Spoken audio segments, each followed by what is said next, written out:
سوال وہی کہ سیٹرن کی سطح کیسی ہے؟ کیا اس کے نیچے کوئی پتھریلی سطح کا کوئی نشان ہے، ثبوت ملتا ہے، یا یہ سارے کا سارا گیس ہی ہے؟ اب اس جگہ سے گزرنے کے لیے اسپیس کرافٹ کی ٹیم نے ناسا ہیڈ کوارٹر سے تکنیکی ضروریات پوری کی اور اسپیس کرافٹ کو اس چھوٹے سے گیپ سے گزارنے کے لیے تیار کر لیا۔ لیکن یہاں بھی ایک پوشیدہ خطرہ تھا جو سب کے ذہن میں تھا۔ وہ یہ کہ کوئی یہ نہیں جانتا تھا کہ بظاہر یہ خالی جگہ واقعی خالی ہے یا اس میں کہیں کوئی اکا دکا پتھر گھوم رہے ہیں، کیونکہ اگر اسپیس کرافٹ کسینی سے اس دوران ایک بھی پتھر ٹکرا جاتا تو ظاہر ہے کسینی کا کام تمام۔ $2 ارب سے زائد کی انویسٹمنٹ کا مشن اچانک اپنی موت مر سکتا تھا۔ 20 سال تک 20 ایئرز تک تاریخ کے سب سے کامیاب اسپیس مشن کسینی پر کام کرنے والے سائنٹسٹ اس کی اچانک موت ہرگز نہیں چاہتے تھے۔ اسی لیے 26 اپریل 2017 کی ایک رات ناسا کے ایک کھلے ہال میں کسینی مشن کی ٹیم انگلیاں منہ میں دبائے ایک سگنل کا انتظار کر رہی تھی۔ اگر سیٹرن اور اس کے آخری رنگ کے درمیان سے کسینی کی ڈائیو کامیاب رہتی تو اسے ہیڈ کوارٹر میں ایک سگنل بھیجنا تھا۔ اس سگنل کو 1 ارب 49 کروڑ کلومیٹر دور سیٹرن سے زمین تک پہنچنے میں 80 منٹس چاہیے تھے۔ لیکن اگر یہ ڈائیو ناکام رہتی تو یہ سگنل موصول نہیں ہونا تھا، جس کا مطلب تھا کہ کسینی کسی برفیلے پتھر سے ٹکرا کر یا سیٹرن کی کشش کا شکار ہو کر اچانک مر گیا ہے۔ تو ہوا یہ کہ آدھی رات کے بعد یہ سگنل موصول ہو گیا۔ کسینی کامیابی سے سیٹرن کے بہت ہی قریب سے گزر گیا تھا، اتنے قریب سے کہ سیارے کے اتنے قریب آج تک کوئی نہیں گیا تھا۔ یہاں سے سیٹرن کیسا دکھائی دیتا ہے یہ بھی دیکھیے، اور سیٹرن سنائی کیسا دیتا ہے یہ بھی سنیے۔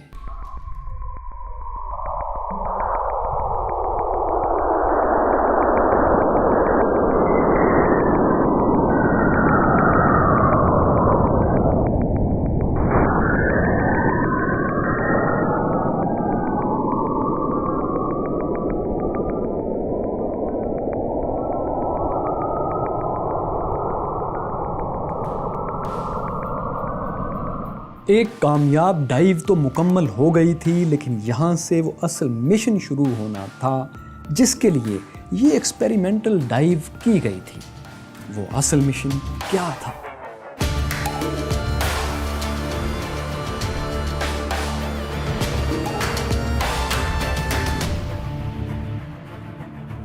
کامیاب ڈائیو کے بعد اب کسینی کو اگلے 5 ماہ میں کئی بار سیٹرن کے اتنے ہی قریب سے اسی تنگ سی سپیس میں سے کئی بار گزرنا تھا، اور ہر بار خطرناک ڈائیو اتنی ہی خطرناک تھی جتنی پہلی بار، کیونکہ کسینی کا فیول بھی بس نہ ہونے کے برابر رہ گیا تھا۔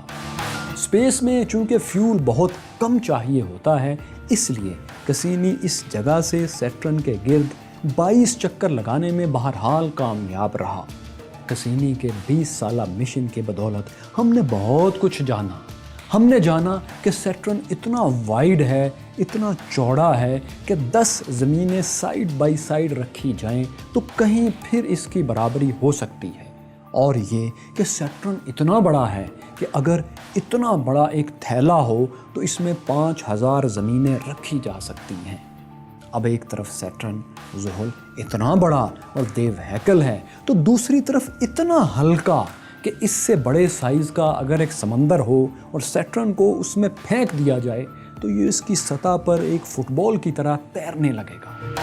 اسی مشن کے ذریعے ہم نے جانا کہ سیٹرن تقریباً سارے کا سارا گیس ہے۔ بہت نیچے مرکز میں ہیوی ایلیمنٹس یا پتھر اور برف کے ٹکڑے ہیں۔ یہ سیٹرن کا چھوٹا سا سخت کور ہے جو لیکوڈ میٹالک ہائیڈروجن گیس میں لپٹا ہوا ہے۔ اس کے اوپر سب سے موٹی تہ ہمارے سورج ہی کی طرح ہائیڈروجن اور ہیلیم گیسز پر مشتمل ہے۔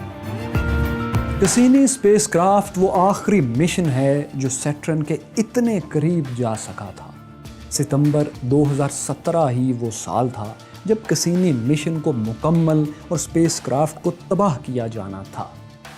15 ستمبر کو کسینی نے سیٹرن کے ایک چاند ٹائٹن سے پش لیا اور اپنی ڈائریکشن، اپنی سمت کو تھوڑا سا تبدیل کیا۔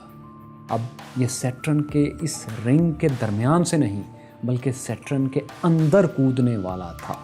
اس کودنے اور ختم ہو جانے کے دوران کسینی کو زیادہ سے زیادہ وقت کے لیے اپنا اینٹینا مسلسل زمین کی طرف رکھنا تھا تاکہ وہ سیٹرن کی سطح کا آخری ڈیٹا بھی زمین پر بھیج سکے۔ اس کے لیے امریکہ اور آسٹریلیا میں بڑے بڑے ریسیونگ اینٹیناز کو فری کیا گیا تاکہ اس وقت وہ کسی اور مقصد کے لیے استعمال نہ ہو رہے ہوں۔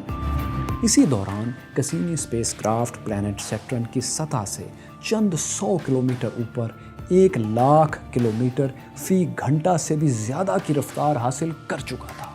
یہ رفتار اور سیٹرن پلانٹ کا ایٹماسفیئر اسے جلا کر پرزے کر دینے کے لیے کافی تھا۔ کسینی 20 سال کی مصروف اور کارآمد زندگی گزار کر اسی سیارے کی فضا میں ریزہ ہو گیا جسے جاننے کا مشن اسے سونپا گیا تھا۔ اب وہ ہمیشہ کے لیے سیٹرن کے ایٹماسفیئر کا حصہ تھا جہاں اب کوئی اسے ڈھونڈنا بھی چاہے تو نہ ڈھونڈ سکے۔ وجہ یہ ہے کہ سیٹرن کا ایٹماسفیئر زمین کی نسبت کہیں گہرا اور طاقتور ہے۔ اتنا طاقتور ایٹماسفیئر ہے کہ وہ سنگلاخ پہاڑوں تک کو کچل کر ریت بنا سکتا ہے، تو پھر یہ چند ٹن کا کسینی اسپیس کرافٹ کس کھیت کی مولی تھا۔ ہمارا 20 سال تک کا curious fellow Cassini space craft اب کہیں نہیں ہے۔ This has been an incredible mission, an incredible spacecraft, and you're all an incredible team. I'm going to call this the end of mission. Project Manager off the net.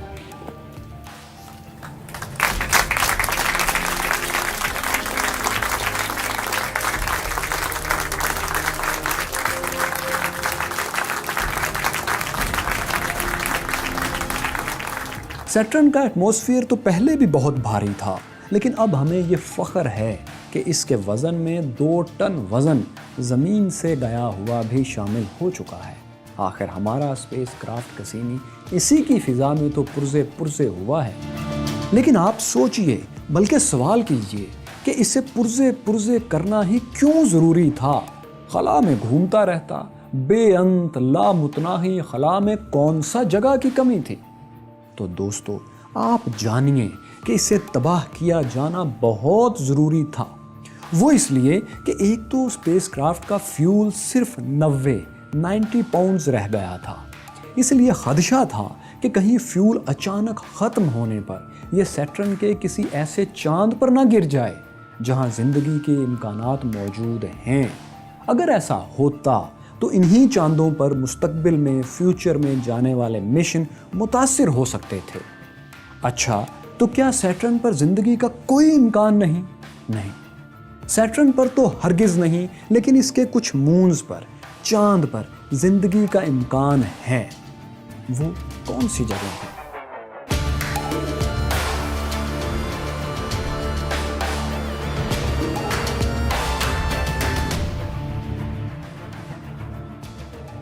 یہ Cassini ہی کی ایک حیرت انگیز دریافت سیٹرن کا چاند Titan ہے۔ Cassini mission میں شامل یورپین ایجنسی کا ہیوجنز اسپیس پروب اسی چاند پر پیراشوٹ سے گرایا گیا تھا۔ اس سارے مشن سے ہمیں پتہ چلا تھا کہ ٹائٹن کی سطح پر ایسے گول پتھر ہیں جیسے پانی کی جھیلوں یا دریاؤں میں ہزاروں سال پانی کے بہتے رہنے سے بنتے ہیں۔ ٹائٹن پر آج بھی نیلے سمندر ہیں اور بہت سی جھیلیں موجیں مار رہی ہیں۔ ہماری زمین کے بعد یہ واحد جگہ ہے جس کی سطح پر اس طرح کی جھیلیں یا سمندر پائے جاتے ہیں۔ بس فرق اتنا ہے کہ یہ سمندر اور یہ جھیلیں پانی کی نہیں، لیکوڈ میتھین اور ایتھین کی ہیں۔ اگر کبھی اس چاند پر کوئی اسپیس کالونی بنے تو اسے فیول کی کمی کبھی نہیں ہوگی، کیونکہ ٹائٹن پر میتھین گیس زمین کی کل دریافت گیس سے سینکڑوں گنا زیادہ ہے۔ یہ کسینی کی سب سے اہم دریافت تھی، لیکن یہ سب سے بڑی دریافت نہیں تھی۔ سب سے بڑی لینڈ مارک دریافت تو یہ تھی۔ کسینی نے پلانٹ سیٹرن کے قریب اس کا ایک برفیلا چاند آئسی مون انسیلاڈس دیکھا۔ ناسا اور یورپین اسپیس ایجنسی کے فیوچر اسپیس مشنز میں سے سب سے پرجوش مشنز وہ ہیں جو ان دونوں مونز ٹائٹن اور انسیلاڈس پر جا رہے ہیں۔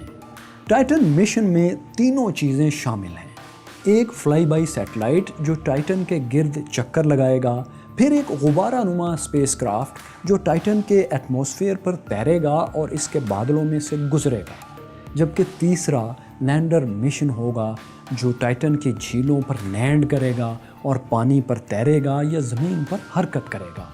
یہ لینڈر معلوم کرے گا کہ ان جھیلوں میں کون سے آرگینک مالیکیولز موجود ہیں، حل ہیں۔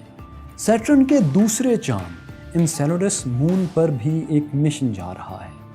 یہ چاند ٹائٹن سے بہت ہی چھوٹا ہے، ننھا منا سا انسیلاڈس چاند، لیکن یہ بہت ہی چمکدار ہے۔ اس کی سطح پر برف کی موٹی تہہ ہے اور اس تہہ کے نیچے یوروپا ہی کی طرح گہرا سمندر ہے۔ یہ ہم اس لیے کہہ سکتے ہیں کہ اس کی سطح سے، سرفیس سے پانی کے فوارے پھوٹتے کسینی اسپیس مشن دیکھ اور دکھا چکا ہے۔ تو مائی کیوریس فیلوز، اگر ہم آپ کو بتائیں کہ سیٹرن وہ آخری سیارہ تھا جسے ہمارے آباء و اجداد جانتے تھے، تو آپ کو کیسا لگے گا؟ یہ ایک حقیقت ہے کہ سیٹرن وہ آخری سیارہ ہے جو زمین سے بغیر کسی دوربین کے نیکڈ آئی سے، خالی آنکھ سے دیکھا جا سکتا ہے۔ اس کے بعد یہ دائرے میں گھومتا نیلا سیارہ ہے جو ابھی کل کی دریافت ہے۔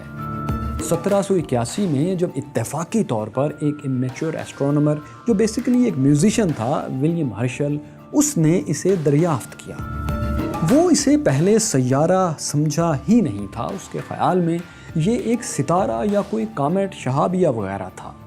لیکن جلد ہی سب ماہرین اس نتیجے پر پہنچ گئے کہ یہ ناتجربہ کار ایسٹرونومر بے دھیانی میں نہ صرف نظام شمسی کا ایک نیا بڑا سیارہ دریافت کر بیٹھا ہے، بلکہ کھیل ہی کھیل میں ہمارے نظام شمسی کا سائز بھی دگنا کر گیا ہے۔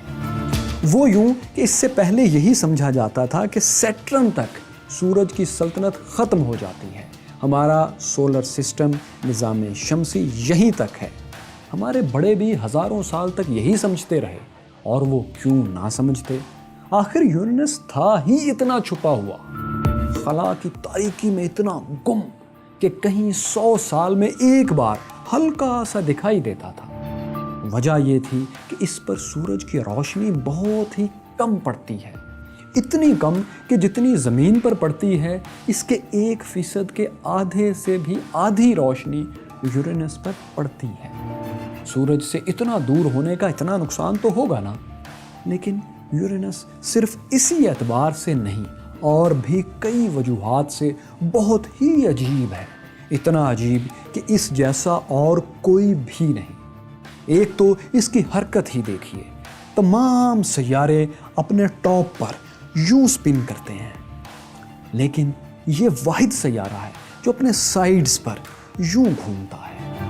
اگر تمام سیارے بہن بھائی ہوں تو یہ ان میں وہ بچہ ہوگا جو رات کو اس وقت لائٹس جلا کر سونا چاہتا ہے جب باقی سب بچے لائٹس آف کرنا چاہ رہے ہوتے ہیں۔ بس اتنا الٹ ہے سب سے۔ یہی وجہ ہے کہ اس کا نام بھی سب سے الگ طریقے سے رکھا گیا۔ سب سیارے رومن مائتھولوجی کے دیوتاؤں کے نام پر ہیں، جبکہ یہ واحد سیارہ ہے جس کا نام یونانی مائتھولوجی میں گاڈ آف ہیونز، آسمانوں کے دیوتا کے نام پر یورینس رکھا گیا ہے۔ تو دوستو، ہمارے سامنے یورینس نظام شمسی کا سب سے ٹھنڈا سیارہ گھوم رہا ہے۔ اس کا درجہ حرارت -223 -223 ڈگری سینٹی گریڈ ہوتا ہے۔ اس کے اتنا سرد ہونے کی ایک وجہ یہ بھی ہے کہ یہ سورج سے دور ہے۔ اسے ایک چکر لگانے میں، سورج کے گرد ایک چکر لگانے میں 84 سال 84 ایئرز لگتے ہیں۔ یعنی اگر آپ اس سیارے پر ہوں تو آپ کو سارے موسم دیکھنے کے لیے کم از کم 80 یا 90 سال کا ہونا پڑے گا زمین کے حساب سے۔ 1986 میں 1986 میں اسے پہلی بار اور اب تک آخری بار بہت قریب سے ایک لیجنڈری اسپیس مشن وائجر 2 نے دیکھا تھا اور یہ تصاویر بنائی تھی۔ وائجر 2 نے یورینس کے پاس سے گزرتے ہوئے اس کے 10 نئے چاند بھی دریافت کیے تھے۔ یورینس کے کل 27 معلوم چاند ہیں، لیکن ان میں سے یہ مرانڈا بہت بھدا سا ہے، اتنا بھدا کہ پورے نظام شمسی میں اتنا بد شکل چاند اور کوئی بھی نہیں۔ اسے دیکھیں تو یوں لگتا ہے کسی نے میلے ناخنوں سے مٹی میں اٹے ہوئے سخت جمے ہوئے مکھن کی کوئی گیند کھروچ کر پھینک دی ہو۔ پھر ستم یہ ہے کہ کھرچنے والے کے ناخن اتنے گہرے ہوں کہ ایک جگہ پر 12 میل تک دھس گئے ہوں۔ سائنسدانوں کا خیال ہے کہ یہ بھدے نشانات کسی دوسرے چاند یا پاس سے گزرتے کسی پتھر کے ٹکرانے سے بنے تھے، لیکن اب مشاہدہ ہے کہ یہ زخم دھیرے دھیرے بھر رہے ہیں، مندمل ہو رہے ہیں۔ لیکن مرانڈا کو انسیلیڈس یا یوروپا جیسا ہموار ہونے میں ابھی کروڑوں سال اور لگیں گے۔ لگتے ہیں تو لگتے رہیں۔ آپ یہ بتائیے، کیا آپ دبئی کے برج الخلیفہ سے نیچے کود سکتے ہیں؟